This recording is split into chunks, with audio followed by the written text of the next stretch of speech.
ಆ ಸಮಾರಂಭಕ್ಕೆ ನಮ್ಮ ಜಿಲ್ಲಾ ಉಸ್ತುವಾರಿ ಸಚಿವರು ಶ್ರೀ ಈಶ್ವರ್ ಬಿ ಖಂಡ್ರೆ ಅವರು ಬಂದಿದ್ದರು. ಮತ್ತು ಪೌರಾಡಳಿತ ಸಚಿವರಾದಂಥ ರಹೀಂ ಖಾನ್ಜಿ ಅವರು ಬಂದರು. ಅದು ನಮ್ಮ ಶಾಸಕರು ಅದು ಸಿದ್ದು ಪಾಟೀಲ್ ಅವರಿದ್ದರು. ಮತ್ತು ನಂತರ ಇಬ್ಬರು MLCಗಳನ್ನೂ ಇದ್ದರು ಅದರಲ್ಲಿ, ಚಂದ್ರಶೇಖರ್ ಪಾಟೀಲ್ ಮತ್ತು ಭೀಮರಾವ್ ಪಾಟೀಲ್ ಅಂತ. ಈ ಉದ್ಘಾಟನಾ ಸಮಾರಂಭಕ್ಕೆ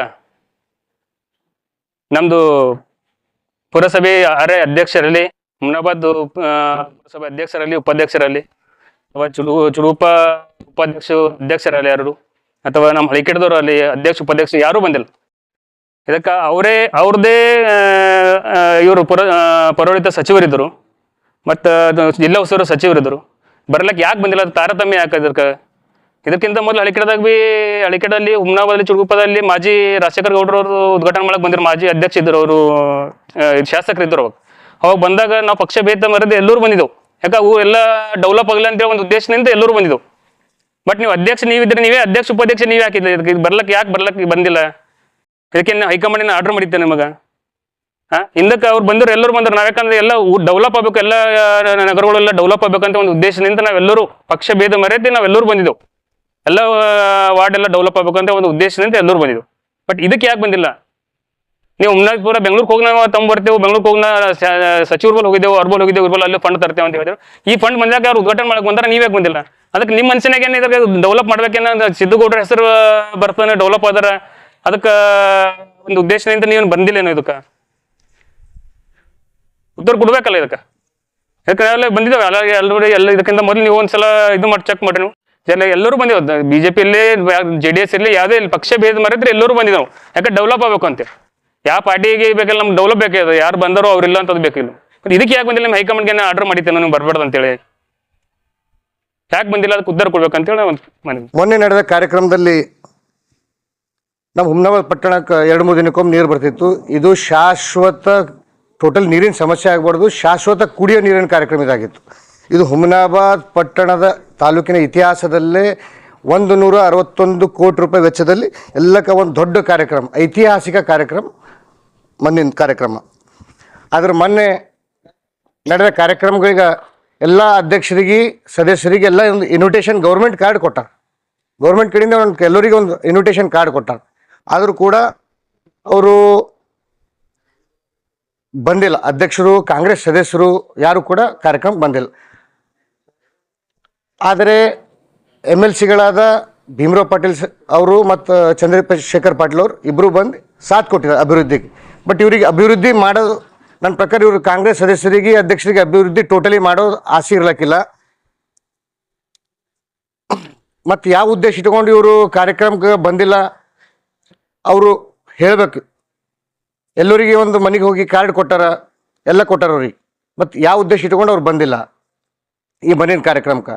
ಇಂಥ ಐತಿಹಾಸಿಕ ಕಾರ್ಯಕ್ರಮ, ಇಂಥ ದೊಡ್ಡ ಕಾರ್ಯಕ್ರಮ ಹಿಂದೆ ಇತಿಹಾಸದಲ್ಲೇ ಯಾವತ್ತೂ ಆಗಿಲ್ಲ. ಇಂಥ ಕಾರ್ಯಕ್ರಮ 161 ಕೋಟಿ ರೂಪಾಯಿ ವೆಚ್ಚದ ಕಾರ್ಯಕ್ರಮ ಇದು. ಸಭೆ ಇದರ ಕಾರ್ಯಕ್ರಮ ಇದೆ. ಯಾವ ಉಪಾಧ್ಯಕ್ಷರ ಹೆಸರು ಅದ್ರಾಗ ಎಲ್ಲೂ ಯಾರು ಮೆನ್ಷನ್ ಮಾಡಲ್ಲ. ಬಟ್ ಅಧ್ಯಕ್ಷರು ಎಲ್ಲ 3 ಪುರಸಭೆ ಅಧ್ಯಕ್ಷರು ಹೆಸರು ಇರ್ತದೆ ಬೇಕಲ್ರಿ. ಅವ್ರಿಗೆ ಕರೆದಾರ. ಬಟ್ ಅವರು ಯಾರ ನನ್ನ ಪ್ರಕಾರ ಯಾರ ಹಿಡಿತದಾಗ ಇದ್ದಿರ್ಬೇಕು. ಬಟ್ ಕೆಲವೊಬ್ಬರಿಗೆ ಅದ್ರ ನಮ್ಮ ಹುಮ್ನಾಬಾದ್ ಅಭಿವೃದ್ಧಿ ಆಗೋದು ಅವ್ರಿಗೆ ಖಾಯಶ್ ಇರ್ಲಿಕ್ಕಿಲ್ಲ ಕಾಂಗ್ರೆಸ್ದವರಿಗೆ. ನಾಳೆಗೆ ಅವ್ರ ಜನರಿಗೆ ಸ್ಪಷ್ಟೀಕರಣ ಕೊಡ್ಬೇಕು ಯಾಕೆ ಬಂದಿಲ್ಲ ಅಂಬೋದು. ಅವರ ಅಧ್ಯಕ್ಷ ಒಬ್ಬರೇ ಬರ್ತಾರೆ. ಇಲ್ಲಿ ಯಾವುದೇ ಕಾರ್ಯಕ್ರಮ ಇರಲಿ ಅದಕ್ಕೆ ಅಧ್ಯಕ್ಷೆ ನಮ್ಮ ಶಾಸಕರು ಇರ್ತಾರೆ. ಯಾವ ಶಾಸಕರು ಇದ್ದರು ಭೀ ಅವರೇ ಯಾರೇ ಇರಲಿ ಅವರು ಎಲ್ಲರೂ ಏನಾದ ಬಸ್ ಕಟ್ಕೊಂಡು ಗಾಡಿ ಕಟ್ಕೊಂಡು ಬೆಂಗಳೂರಿಗೆ ಹೋಗ್ಯಾರ. ಎದಕ್ಕೆ ಅಂದ್ರೆ ಹುಮ್ನಾಬಾದ್ ಪುರಸಭೆಗೆ ನಗರಸಭೆ ಮಾಡ್ಯಾರಿ ಅಂತ. ಮತ್ತು ಅದು 4 ಕೋಟಿ ಏನು SFC ಫಂಡ್ ಬಂದಿತ್ತು, ಅದು ಏನಾದ್ರೆ ರಿಟರ್ನ್ ಕೊಡ್ರಿ ಅಂತ. SFC ಫಂಡಿಗೆ ಡಿಸೆಂಬರ್ ಜನವರಿದಾಗ ಏನದ ಅಂದ್ರೆ ನಮ್ಮ ಶಾಸಕರು ಏನದ ಅಂದ್ರೆ ಅದು ಹ್ಯಾಂಗೆ ವಾಪಸ್ ತರಬೇಕು ಅಂಬೋದು ರಹೀಂ ಖಾನ್ ಅವರಿಗೆ 8 ವಿಸಿಟ್ ಮಾಡ್ಯಾರ್ರಿ. ಅದು ಮೊನ್ನೆ ವೇದಿಕೆ ಮೇಲೆ ಹೇಳ್ಯಾರ. ಅವ್ರು ಕೊಡ್ತಾ ಅಂದ್ರೆ ಇವ್ರು ಏನು ಮಾಡ್ಯಾರ ಅಂದ್ರೆ ಅದಕ್ಕೆ ಕಾಪಿ ಪೇಸ್ಟ್ ಶಾಸಕರು ಹೇಳ್ಯಾರ. ನಾವು ಭೀ ತೋರ್ಸಮ್ಮ, ಒಂದು ಮುಖ ತೋರಿಸಿ ಬಂದ್ರೆ ನಮ್ದು ಭೀ ಹೆಸರು ಆಯ್ತದ ಅಂತ ಒಂದು. ಎರಡನೇದು ವಿಧಾನ ಪರಿಷತ್ ಸದಸ್ಯರು ಇಬ್ಬರು ನಾವು ನಕಲು ಏನಾದಂದ್ರೆ ಎಕ್ಸಾಮ್ದಾಗ ಐತದ ಅಂತ ಕೇಳಿದೇವ್ರಿ. ಯಾವ ಭೀ ಕಾಪಿ ಎಕ್ಸಾಮ್ದಾಗ, ರಾಜಕೀಯದಾಗ ಭೀ ಕಾಪಿ ಮಾಡ್ತಾರೆ ಇವ್ರು. 12/12/2024 ಅಂದರೆ ಬೆಳಗಾವಿ ಅಧಿವೇಶನ ನಡೆಯೋ ಸಮಯದಲ್ಲಿ ವಿಶೇಷವಾಗಿ ಸಮಯ ತೊಗೊಂಡು ಪೌರಾಡಳಿತ ಸಚಿವರಾದ ರಹೀಮ್ ಖಾನ್ ಅವರಿಗೆ ಒಂದು ಪತ್ರ ಬರ್ದಾರ. ರಾಜೇಶ್ವರ್ ನಮ್ಮ ಕ್ಷೇತ್ರ ಬರೋದು ಬಸವಕಲ್ಯಾಣ ತಾಲೂಕು ನಮ್ಮ ಇದು ಕಾನ್ಸ್ಟಿಟ್ಯೂನ್ಸಿಗೆ ಸೇರಲ್ಪಡುವ ರಾಜೇಶ್ವರ್ಕ ಪಟ್ಟಣ ಪಂಚಾಯತ್ ಮಾಡಿರಿ ಮತ್ತು ಹುಮ್ನಾಬಾದ್ಕ ಜನಸಂಖ್ಯೆ ಆಧಾರಿತ ಮೇಲೆ ಪುರಸಭೆಯನ್ನು ನಗರಸಭೆಯಾಗಿ ಮಾಡಿರಿ ಅಂತ 2000 ಇಲ್ಲಿ ಬಜೆತ ನಿಮಗೆ ಲೆಟರ್ ಕೊಡ್ತೀನಿ. 12/12/2024 ಬೆಳಗಾವಿ ಅಧಿವೇಶನದಾಗ. ಅದಾದ ನಂತರ ಅದಕ್ಕೆ ಪೌರಾಡಳಿತ ನಿರ್ದೇಶನಾಲಯ ಏನು ಮಾಡ್ಯದ ಅಂದ್ರೆ 1/2/2025 ಅಂದ್ರೆ ಫೆಬ್ರವರಿ 1 ತಾರೀಕು ಜಿಲ್ಲಾಧಿಕಾರಿಗಳಿಗೆ ಲೆಟರ್ ಬರೆದವು. ಓದ್ತೀನಿ ನೋಡ್ರಿ. ಮೇಲ್ಕಂಡ ವಿಷಯಕ್ಕೆ ಸಂಬಂಧಿಸಿದ ನಿರ್ದೇಶನದಲ್ಲಿ ಸ್ವೀಕೃತವಾಗಿರುವ ಈ ಕೆಳಕಂಡ ಮನವಿಯನ್ನು ಈ ಪತ್ರದೊಂದಿಗೆ ಲಗತ್ತಿಸಿದೆ. ಸದರಿ ಮನವಿಯಲ್ಲಿನ ವಿಷಯವನ್ನು ಪರಿಚಯಿಸಿ ನಿಯಮಾನುಸಾರ ಸೂಕ್ತ ಕ್ರಮ ವಹಿಸುವಂತೆ ಕೋರಿದೆ. ಇದಕ್ಕೆ ಸೀರಿಯಲ್ ನಂಬರ್ 2ರಲ್ಲಿ ಇವು ಫೋಟೋ ನಾನು ನಿಮಗೆ ಫೋಟೋ ಕಾಪಿ ಕೊಡ್ತೀನಿ. ಸೀರಿಯಲ್ ನಂಬರ್ 2 ಬೀದರ್ ಜಿಲ್ಲೆಯ ಹುಮ್ನಾಬಾದ್ ಪುರಸಭೆಯನ್ನು ನಗರಸಭೆಯನ್ನಾಗಿ ಮೇಲ್ದರ್ಜೆಗೇರಿಸುವ ಬಗ್ಗೆ ಪತ್ರ ಕಳಿಸುವುದರ ವಿವರ ಮಾನ್ಯ ಶಾಸಕರು ಹುಮ್ನಾಬಾದ್ ಕ್ಷೇತ್ರ. ಮಾನ್ಯ ಶಾಸಕರ ಹೆಸರು ನಿಮಗೆ ಕುನಾದ ಡಾಕ್ಟರ್ ಸಿದ್ದು ಪಾಟೀಲ್. ಅದಾದ ನಂತರ ಸೀರಿಯಲ್ ನಂಬರ್ 5 ಬೀದರ್ ಜಿಲ್ಲೆಯ ಬಸವಕಲ್ಯಾಣ ತಾಲೂಕಿನ ರಾಜೇಶ್ವರ್ ಗ್ರಾಮ ಪಂಚಾಯತಿಯನ್ನು ಮೇಲ್ದರ್ಜೆಗೇರಿಸುವ ಬಗ್ಗೆ ಪತ್ರ ಕಳಿಸುವ ವಿವರ ಮಾನ್ಯ ಶಾಸಕರು ಹುಮ್ನಾಬಾದ್. ಇದಕ್ಕೆ ಮತ್ತು ಅದೇ ಪ್ರಶ್ನೆ ಕೇಳೋದು ಅಂದ್ರೆ ವಿಧಾನ ಪರಿಷತ್ ಸದಸ್ಯರು ನೀವು ಹೋದ್ಸಲ ಬೆಳಗಾವಿ ಅಧಿವೇಶನದಾಗ 2 ಪ್ರಶ್ನೆ ಕೇಳಿರಿ ನಮ್ಮ ಶಾಸಕರು. ವಿಧಾನ ಪರಿಷತ್ ಸದಸ್ಯರು ಕಾಪಿ ಪೇಸ್ಟೇ ಮಾಡ್ಯಾರ. ಸರ್ವೆ ನಂಬರ್ ಚೇಂಜ್ ಇದಿರ್ಬೇಕು, ಕಾಪಿ ಪೇಸ್ಟೇ. ಪರೀಕ್ಷೆದಾಗ ಕಾಪಿ ಪೇಸ್ಟ್, ರಾಜಕೀಯದಾಗೂ ಕಾಪಿ ಪೇಸ್ಟ. ಆ ಪ್ರಶ್ನೆ ಕೇಳಿ ನಾನು ಮಾನ್ಯ ಶಾಸಕರಿಗೆ ಪರ್ಸನಲಿ ಒಂದು ಮಾತು ಕೇಳಿದೆ. ಈ ಮೊದಲು 2023ಕ್ಕಿಂತ ಮೊದಲು ನೀವು ಹುಮ್ನಾಬಾದ್ದಾಗ ಯಾವ ಡೆವಲಪ್ಮೆಂಟ್ ಎಲ್ಲ ಐಡಿಯಾ ನೀವೇ ಕೊಡ್ತೀರಿ ಏನೋ ಅಂತ. ಯಾಕಂದ್ರೆ ಇದು ಐಡಿಯಾ ನೋಡಿ ಕಾಪಿ ಪೇಸ್ಟ್ ಆಗ್ಯದ. ಮತ್ತು ಈ ಮೊದಲನೇ ಯಾವ ಭೀ ಅಭಿವೃದ್ಧಿ ಕಾರ್ಯ ಅಂದ್ರೆ ನಿಮ್ಮದೇ ಐಡಿಯಾ ಇದ್ದಿರಬೇಕು ಎಂಬ ಪ್ರಶ್ನೆ ಕೇಳೀನಿ. ಮತ್ತು ಪುರಸಭೆ ಅಧ್ಯಕ್ಷರು ಉಪಾಧ್ಯಕ್ಷರು ಹೆಮ್ಮೆಲೆ ತಿಳ್ಕೊತಾರೆ 3 ಸಲ ನಾವೇ ಇದ್ದೇವ್ರಿ ಅಂತ. ಹಳಿಕೇಡ್, ಚುಡೂಪ, ಹುಮ್ನಾಬಾದ್ ಇದ್ದೇವ್ರಿ. ಉಪಸ್ಥಿತಿ ಎಲ್ಲದ ಕಾರ್ಯಕ್ರಮಕ್ಕೆ ನಿಮ್ಮದು ಬಹಿಷ್ಕಾರ ಈಶ್ವರ್ ಖಂಡ್ರೆ ಅವ್ರಿಗಿತ್ತ, ನಿಮ್ಮ ಬಹಿಷ್ಕಾರ ಪೌರಾಡಳಿತ ಸಚಿವರಿಗಿತ್ತ, ಅಥವಾ ಯಾವುದರ ಬಿಲ್ಡಿಂಗ್ಲಿ ಜಿಯೋ ಪಾಸ್ ಆಗಿತ್ತ. ಒಬ್ಬರನ್ನು ಸದಸ್ಯರು ಹಾಜರಿಲ್ಲ, ಒಬ್ಬರನ್ನು ಅಧ್ಯಕ್ಷರು ಹಾಜರಿಲ್ಲ, ಒಬ್ಬರನ್ನು ಉಪಾಧ್ಯಕ್ಷರು ಹಾಜರಿಲ್ಲ. ಅಂದ್ರೆ ನಂಗೆ ಅನ್ನಿಸ್ತದ ಬಿಲ್ಡಿಂಗ್ಲಿಂತ ಒಂದು ಜಿಯೋ ಪಾಸ್ ಆಗ್ಯದ, ಯಾರನ್ನೂ ಹೋಗಬೇಡ್ರಿ ಅಂತ. ಯಾರು ಬರಲಿ ಬಿಡಲಿ, ನಮ್ಮ ಶಾಸಕರು ಡೆವಲಪ್ಮೆಂಟ್, ಡೆವಲಪ್ಮೆಂಟ್, ವರ್ಕಹಾಲಿಕ್ MLA ಕಾರ್ಯನಿರ್ತ 24/7 ಜನರಿಗಾಗಿ ಜನರಿಗೋಸ್ಕರ. 161 ಕೋಟಿ ಹುಮ್ನಾಬಾದ್ ಇತಿಹಾಸದಾಗ ಇವ್ರು 3 ಸಲ ಫುಲ್ಲು, ಒಂದು 18 ತಿಂಗಳು ಅರ್ಧ 4 ಸಲ ಶಾಸಕರಾಗ್ಯಾರ. 161 ಕೋಟಿ ಒಂದು ವರ್ಷಿನ ಕೆಲಸ ಮಾಡಿಲ್ಲ ಇವ್ರು. ನೀವು ಅವ್ರ ಪೂರ ಡೀಟೇಲ್ಸ್ ತೊಗೋರಿ.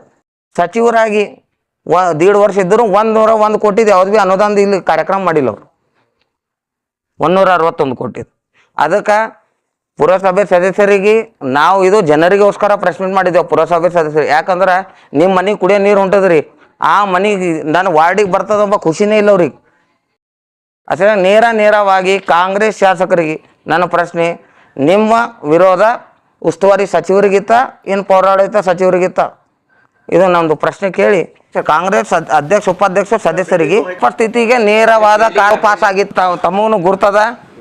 ಪ್ರತಿಯೊಂದಕ್ಕೆ ಏನದ ಅಂದ್ರೆ ಹೆಸರು ತೊಗೊಂಬದೇ ಅಗತ್ಯ ಇಲ್ಲ ಅಂತ ಅನ್ಕೋತೀವಿ ನಾವು. ಯಾವ ಬಿಲ್ಡಿಂಗ್ಲಿ ಯಾವ ಜಿಯೋ ಪಾಸ್ ಐತದ ಎಲ್ಲ ಲೆಟ್ರ್ ಕೊಟ್ಟದ್ರಿ, ಹೆಸರದ ಕರ್ನಾಟಕ ಸರ್ಕಾರ ಮ್ಯಾಗದ.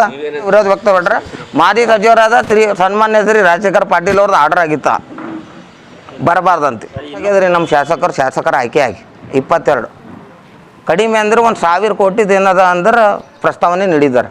ಈಗ ಅದು 2030ದಾಗ 40ದಾಗ ಬಂತಂದ್ರೆ ಇವ್ರದೇ ಪ್ರಸ್ತಾವನೆ ಅಂತ ಹೇಳ್ತೀರಾ? ಅಲ್ಲಿ ಓಡಾಡಿ ಸಚಿವರಿಗೆ ರಿಕ್ವೆಸ್ಟ್ ಮಾಡಿ ಅದು ಅನುಮೋದನೆ ಪಡಿಸಿ ಟೆಂಡರ್ ಮಾಡಿಸ್ಕೊಂಡು ಬಂದಿದ್ದು ಯಾರ್ರಿ? ಫುಲ್ ಡೇಟ್ ಹೇಳ್ರಿ ಅಣ್ಣ. ಇದು 23 ಡಿಸೆಂಬರ್ 2023. ಶಾಸಕರಾಗ್ಯಾರ ಮೇ 13, 2023.